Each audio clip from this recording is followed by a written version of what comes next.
The best summer memories are made outside, and LL Bean has the clothing and gear you need to make these memories. Their effortless styles are created for summers spent outside with family and friends. Like hand-sewn boat shoes, coastal cotton sweaters, rugged polos, and, of course, the iconic Boatin' Tote, which has been made right here in Maine since 1944. LL Bean. Be an outsider. Visit llbean.com to learn more.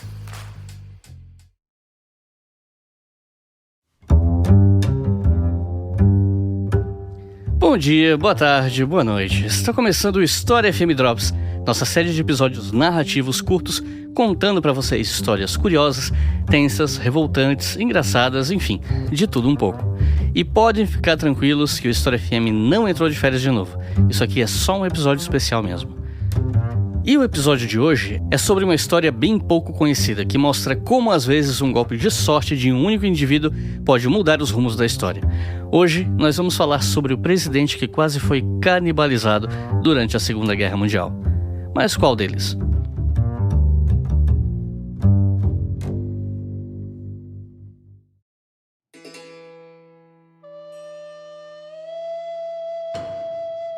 A ascensão do imperialismo japonês no início do século XX esteve profundamente ligada às transformações internas do país após a restauração Meiji. Em poucas décadas, o Japão deixou de ser um estado economicamente atrasado em relação às potências ocidentais para se tornar ele mesmo uma potência industrial e militar, guiada por uma elite que via a expansão territorial como condição necessária para a sobrevivência nacional. A escassez de recursos naturais, aliada ao crescimento populacional e ao desejo de status entre as grandes potências, alimentou uma política externa agressiva. Esse projeto ganhou força dentro das Forças Armadas, especialmente entre oficiais que defendiam a ideia de que o Japão tinha uma missão histórica de liderar a Ásia e libertá-la da dominação ocidental, ainda que na prática isso significasse substituí-la por um novo império. Esse impulso expansionista se materializou de forma brutal em 1931, com a invasão da Manchúria, no nordeste da China. O episódio, iniciado a partir de um incidente fabricado por militares japoneses, levou à criação do estado fantoche de Manchukuo e marcou o desprezo aberto do Japão pelas normas internacionais. A Liga das Nações condenou a agressão, mas não impôs sanções efetivas, o que reforçou entre os líderes japoneses a convicção de que a força militar compensava o isolamento diplomático.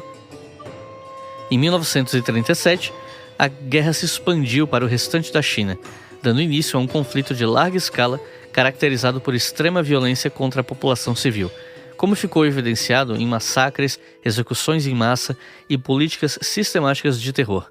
Enquanto isso, o Japão aprofundava sua ruptura com as potências ocidentais e se aproximava da Alemanha nazista e da Itália fascista.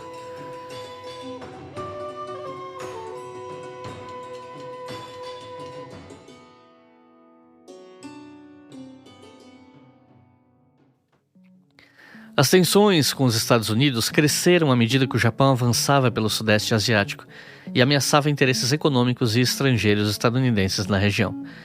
Washington respondeu com sanções econômicas, culminando no embargo de petróleo em 1941, uma medida que colocou o Japão diante de um dilema existencial: recuar ou guerrear. A liderança japonesa optou pela segunda alternativa, apostando em um ataque preventivo que pudesse incapacitar a frota do Pacífico e garantir liberdade de ação nos primeiros meses do conflito. Mr. Speaker, members of the Senate, of the House of Representatives, yesterday, December 7th, 1941, a date which will live in infamy. Em 7 de dezembro de 1941, o ataque a Pearl Harbor abalou profundamente a opinião pública dos Estados Unidos e pôs fim a qualquer resistência interna à guerra.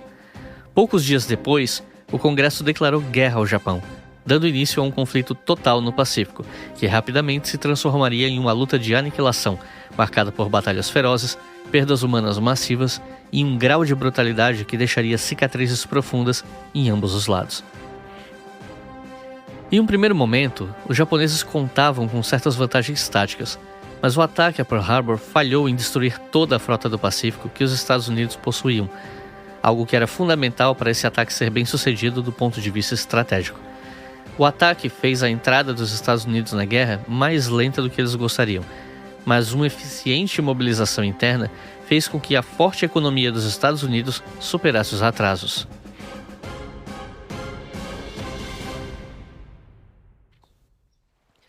E o ponto de virada foi a Batalha de Midway.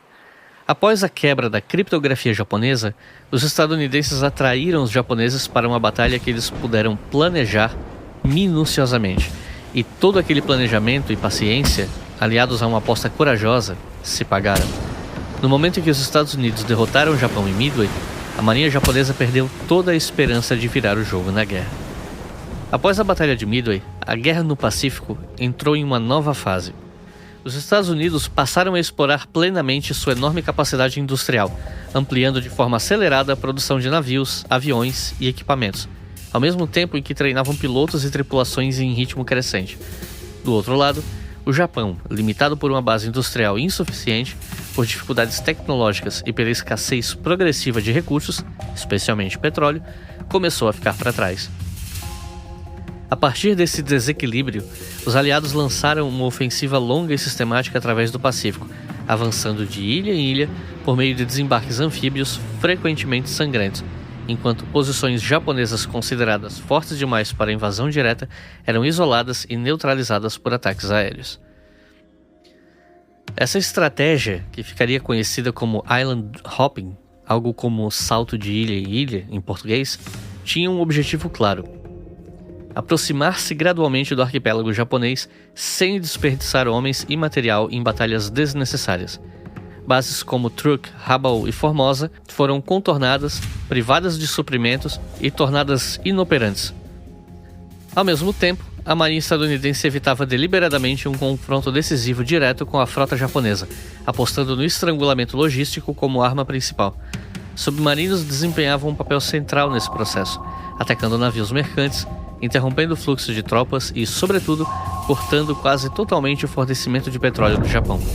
Ao longo da guerra, essa campanha submarina reduziu drasticamente a capacidade japonesa de manter sua marinha operando, deixando muitos de seus navios praticamente presos aos portos. Enquanto isso, as ofensivas aliadas se expandiam pelo Pacífico Central e Ocidental.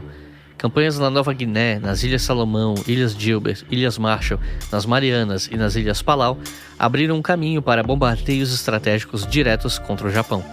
A captura de ilhas como Saipan, Tinian e Guam permitiu que bombardeiros de longo alcance atingissem cidades japonesas, enquanto derrotas devastadoras para a Marinha Imperial, como no Mar das Filipinas e no Golfo de Leyte, destruíram quase por completo a capacidade japonesa de projetar poder naval. Foi nesse contexto de avanço inexorável de superioridade aérea e naval aliada e de resistência japonesa cada vez mais desesperada que pequenas ilhas isoladas no Pacífico se transformaram em palcos de episódios extremos da guerra. Lugares onde a linha entre combate, punição e barbárie foi definitivamente ultrapassada. E aqui nós falamos da ilha de Shishijima.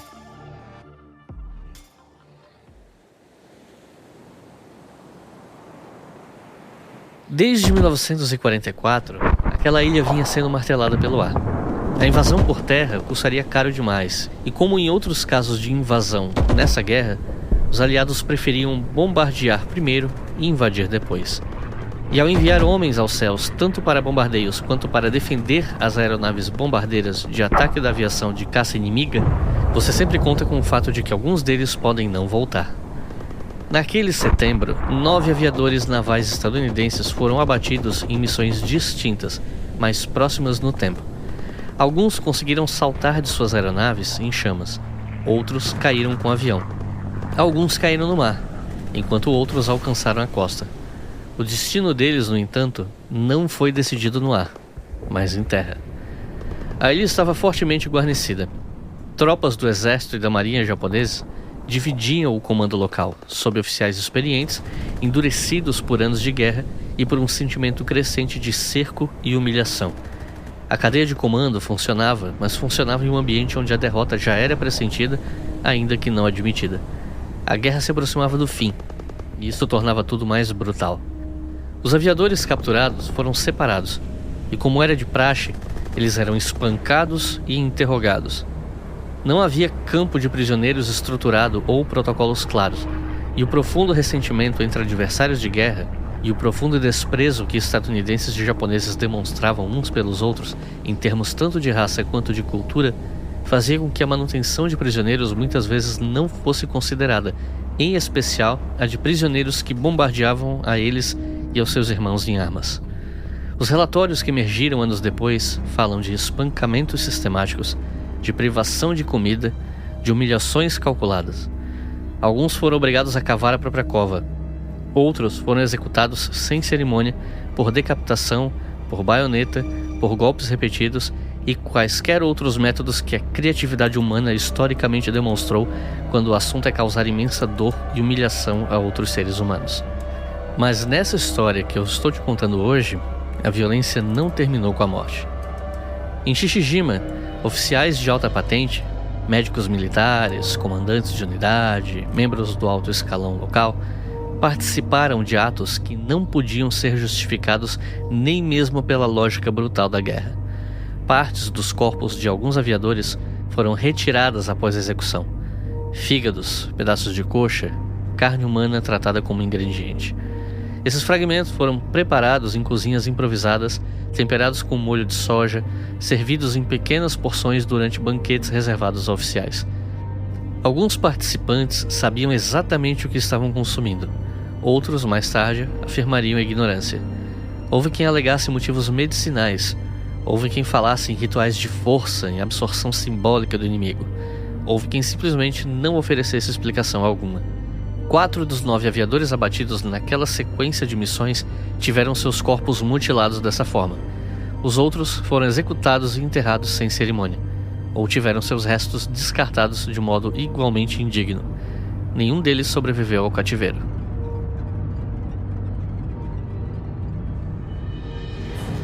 Após o fim da guerra, julgamentos por crimes de guerra ocorreram em Guam. Alguns oficiais foram condenados à morte, enquanto outros receberam penas menores. Curiosamente, o crime de canibalismo não apareceu como acusação formal. Os processos trataram de assassinato e da negação de sepultamento honroso. A verdade completa permaneceu fragmentada, espalhada em depoimentos técnicos, relatórios selados, transcrições que não circularam fora de círculos muito restritos. As famílias dos aviadores mortos receberam notificações vagas. Sabiam que seus filhos haviam sido abatidos e executados. Não sabiam, e durante décadas não saberiam, o que realmente aconteceu após a captura. A decisão foi deliberada. Poupar os parentes de um horror considerado excessivo até para os padrões de uma guerra mundial. Por décadas, essa história permaneceu soterrada sob camadas de silêncio institucional.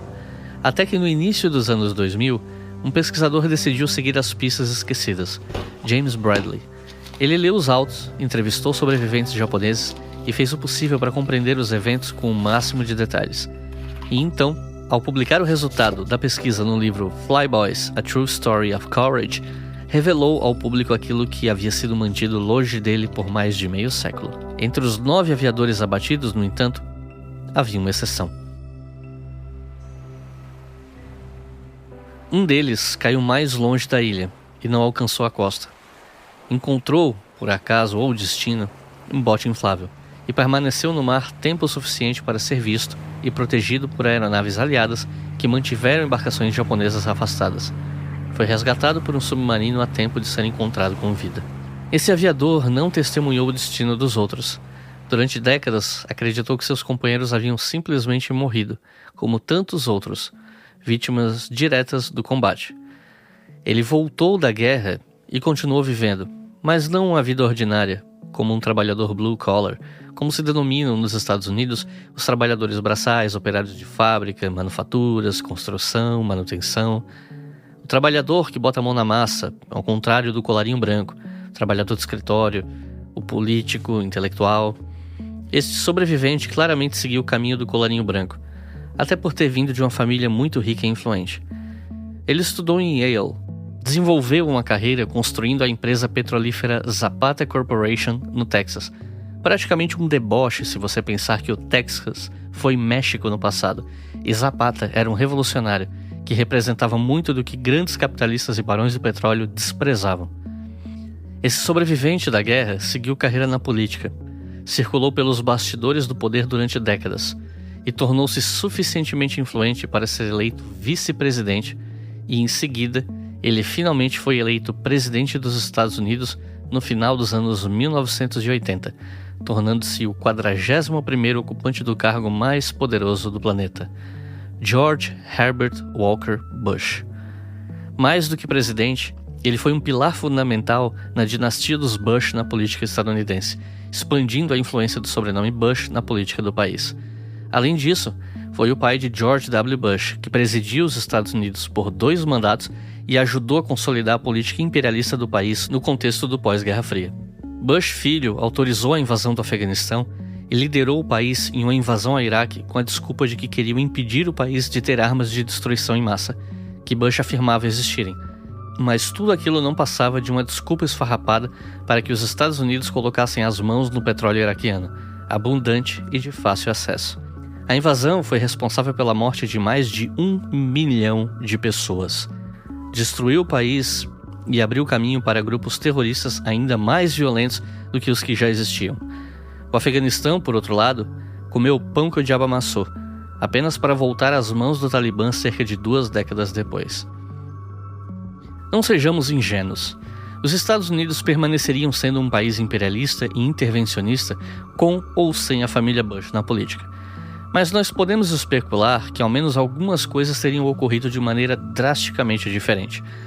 É interessante pensar em como um único homem, tendo se salvado em uma operação militar na Segunda Guerra Mundial, contribuiu com os rumos de todo o planeta. O quão melhor ou pior seria o mundo se George Bush tivesse caído nas mãos dos japoneses em Shishijima. E um único homem, por mais alto que seja em seu cargo político, seria capaz de fazer tanta diferença assim no mundo se ele não tivesse existido? Ou, nesse caso, se ele não tivesse sobrevivido em sua juventude? Então é isso, gente. Obrigado por terem ouvido até o final. Não se esqueçam de colaborar com o História FM no Apoia-se, porque sem esse apoio o programa não existe. Meu muito obrigado e, em breve, a gente volta com um episódio regular do História FM. Abraço, pessoal.